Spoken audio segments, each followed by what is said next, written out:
మీ ఎలాంటి వ్యాపార ప్రకటనలకైనా వెంటనే మా ఛానల్ సంప్రదించండి. గురుగారు, ఇంట్లో గనక పగిలిన దేవుడు ఫోటోలు ఉంటే గనక అది దోషం ఏదన్నా వస్తుందంటారా? అసలు ఈ పగిలిన ఫోటోలను ఏం చేస్తే బాగుంటుందంటారు? సో ఫస్ట్ ఒక బేసిక్ రూల్ అండి, ఇంట్లో ఎలాంటి పగిలిన వస్తువు ఉండకూడదు. దేవుడి విషయం పక్కన పెట్టండి, అద్దం పగిలిందా ఉండకూడదు, మొబైల్ స్క్రీన్ గార్డ్ పగిలిందా ఉండకూడదు, కారు ఏదైనా పగిలిందా ఉండకూడదు. ఎనీథింగ్ పగిలింది ఉంటే దాని మీద రాహు యొక్క ప్రభావం ఉంటుంది, అది ఎందుకు పనికిరాదు, వాడకూడదు.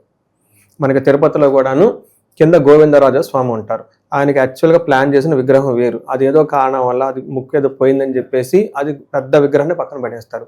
అలా ఇంట్లో కూడా చాలా మంది కొన్ని విగ్రహాలు పెట్టి బొట్టు పెట్టి పెట్టి పెట్టి పెట్టి అవి క్రాకులు ఇచ్చి అవి ఉంటారు. అలా పెట్టుకుంటే ఎంత దేవుడైనా కానీ అక్కడ నెగటివ్ ఎనర్జీ వస్తుంది. మీరు ఏ పర్పస్ అయితే పూజ చేస్తున్నారో అది నెరవేరదు ఫస్ట్. ఎందుకంటే దైవం అక్కడ ఉండదు, మీరు ఏదో పెట్టుకుంటూ ఉంటారనమాట, అంతే తప్ప నెగిటివ్ ఎనర్జీ అక్యుములేట్ అయిపోతుంది. నెగిటివ్ ఎనర్జీని పూజ చేయటం వల్ల నెగిటివ్ వస్తుంది. అందుకని ఎప్పుడు శోభాయమానంగా చక్కగా సింపుల్గా పెట్టుకుంటే చాలా చాలా మంచిది.